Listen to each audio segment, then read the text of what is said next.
அந்த வசனம் தான் இருக்கிறதுலே மிக முக்கியமான ஆயுதம். ஸ்வாட் அப்படின்னு சொல்லுவாங்க இங்கிலீஷ்ல. இருபுறம் கருக்குள்ள பட்டயம், வேர்ட் இஸ் த ஸ்வாட் அப்படிம்பாங்க. எதுக்கு சொல்றேன்? சபை அற்புதத்தினாலும் அடையாளத்தினாலும் பெருகும், ஆனா வசனத்தினால மட்டும்தான் நிற்கும்.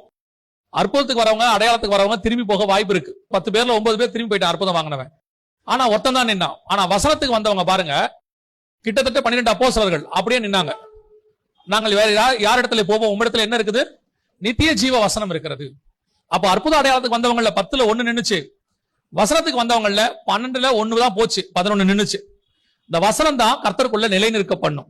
ஆரம்பத்துல வரும்போது நமக்கு நிறைய தேவைகள் இருக்கு ஆண்டவர்கிட்ட. அதான் வசனம் சொல்லுது, வனாந்தரத்துல உன்னை நயம் காட்டி அழைத்தேன் அப்படிங்கிற ஆண்டவர். வரும்போது நம்மள நிறைய விஷயம் சொல்லித்தான் வரோம். தேவைகள் இருக்கு. அற்புதம் தேவை, அதிசயம் தேவை, வியாதி இருக்கு, சுகம் தேவை. இயேசு எல்லாம் செய்யறார். அதுல எந்த மாற்று கருத்தும் இல்ல. ஆண்டவர் சுகம் அளிக்கிறார், விடுதலை அளிக்கிறார், ஆசீர்வதிக்கிறார், விடுதலை ஆக்குகிறார், எல்லாம் இருக்குது. அதுல எந்த மாற்று கருத்தும் இல்ல. ஆனால் அதுலயே நிக்க கூடாது.